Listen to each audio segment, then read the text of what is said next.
Nobody saw this coming for the 2024 NBA playoffs. First, the Celtics considerably had the easiest path toward the finals, but the Dallas Mavericks, they took everyone for a spin, and I guarantee that almost everyone's playoff bracket was a bust this year, because the top two teams in the West were eliminated by round 2. So let's talk about the craziness throughout the 2024 NBA playoffs. Now, if we're being honest, the Western Conference was more exciting to watch this year, seeing as the Mavericks became the second 5-seed team to make it to the NBA Finals. The last team to do this was the Miami Heat in 2020 against the Lakers. It also felt like round 2 had excitement, like the NBA Finals, between the Nuggets and Wolves, and then the Mavs and Thunder. So let's start there first.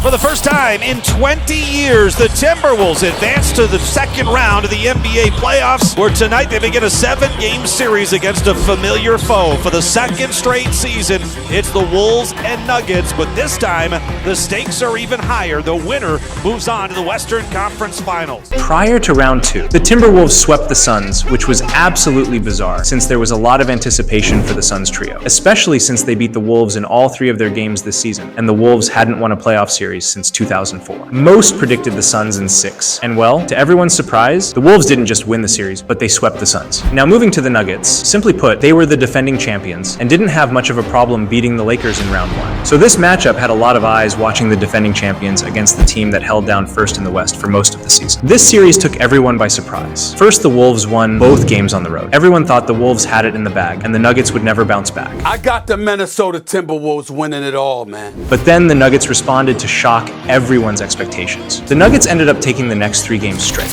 and during that time, Nikola put up a 40-point game to shut down the Timberwolves in Game 5. Another one! Incredible! But then Game 6 happened.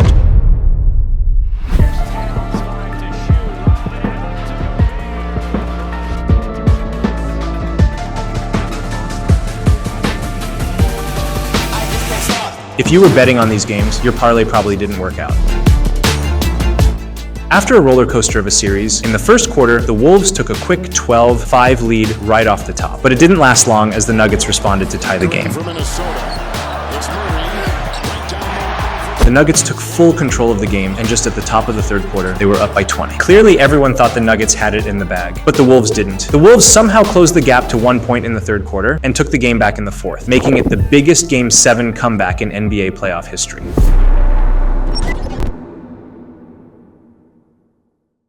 After the Thunder swept the Pelicans in round 1, Dallas had to fight their way through the Clippers, but managed to keep control of the series, winning in 6. Now, to be honest, most people thought OKC had it in the bag and won 3 of the 4 games against the Mavs in the season. So on paper, it just made sense to favor OKC. But it's the playoffs, and there's always a different breed of players in the playoffs. So let's get right to it. OKC took Game 1, which was pretty much expected. But then Game 2 happened.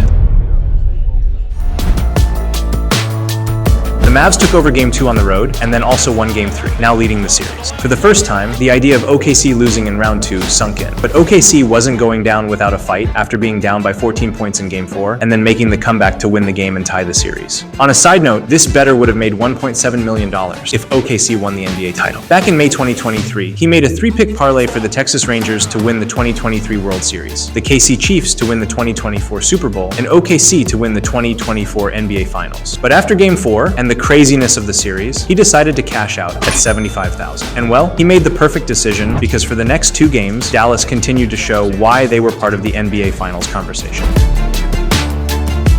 Luka put up his 3rd playoff career triple-double, tying LeBron for the second most done by a player 25 or younger. We also can't forget about how SGA led the Thunder with 30 points as well. But it was Game 6 where everything was on the line. For most of the game, OKC had control, and by the third quarter had a 17-point lead. Knocks down the 12-footer.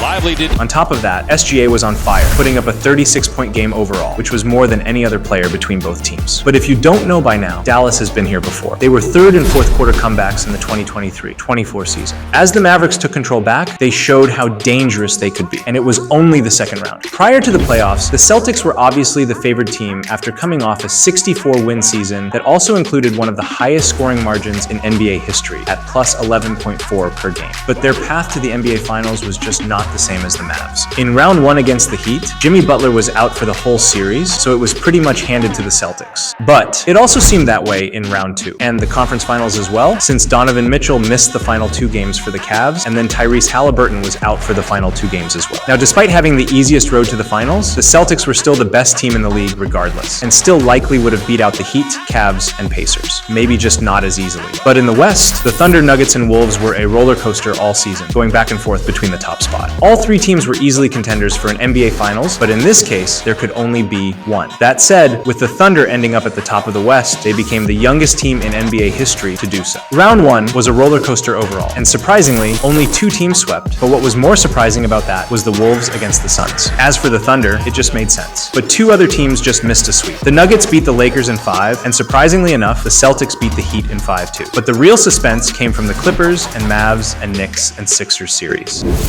If there was any first-round series to watch, it was this one. The Mavs came through in a way like never before. While Luka became the 5th player in NBA history, with 20-plus career playoff games of 30-plus points at age 25 or younger, and also put up his 20th 30-point game in his playoff career, joining LeBron, KD, Kobe Bryant, and Jason Tatum as the only players with that many games at 25 or younger.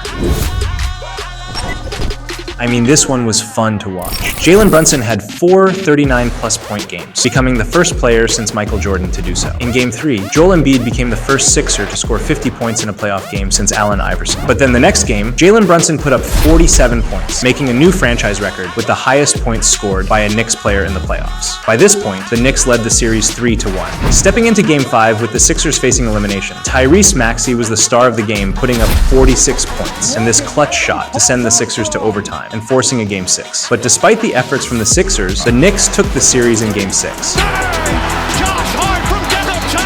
And then jumping to the conference finals. As we mentioned earlier, the Celtics had an easy sweep against the Pacers, but the Mavericks seriously took everyone off guard.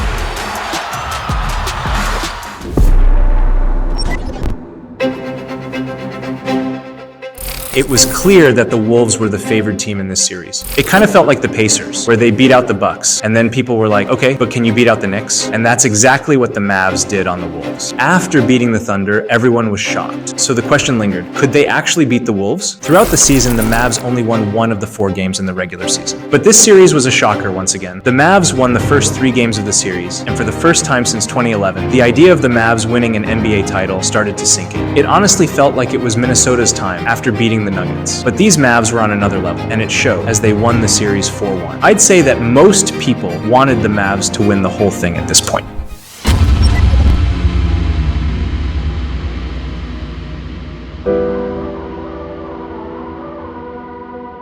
Well, I can't say I'm surprised. Despite most of America voting for the Mavs to win, according to BetOnline on X, the Celtics really showed why they're the best team in the league. I mean, even throughout the season, the Celtics swept the Mavs in both their matchups without much pressure. That said, right from Game 1, both teams produced. Luka became the 10th player to put up a 30-point double-double in an NBA Finals debut, even though it still wasn't enough to beat the Celtics, who took the win by 18 points. On top of that, Porzingis became the 4th player since 1971 to put up 20-plus points off the bench in a Finals debut as well. In Game 2, Luka put up his 7th triple-double of the 2024 playoffs, tying Wilt Chamberlain for second most in a single postseason run, and also put up his 10th career playoff triple-double, passing Wilt Chamberlain and tying Larry Bird. Now, despite all that, every game felt like the Celtics had control, and after winning 3 games straight, it just made sense for the Celtics to win it all. Even though the Mavericks dominated Game 4 and won by 38 points, people just figured the Celtics let them win so they could win at home. And well, that's exactly what they did, as it wasn't even close. The Celtics beat the Mavs to win their 18th NBA title, and ultimately dominated the entire year with a record of 80-21. Jason Tatum made history in the final game during the first half, passing Kobe Bryant for most playoff points in NBA history before the age of 27.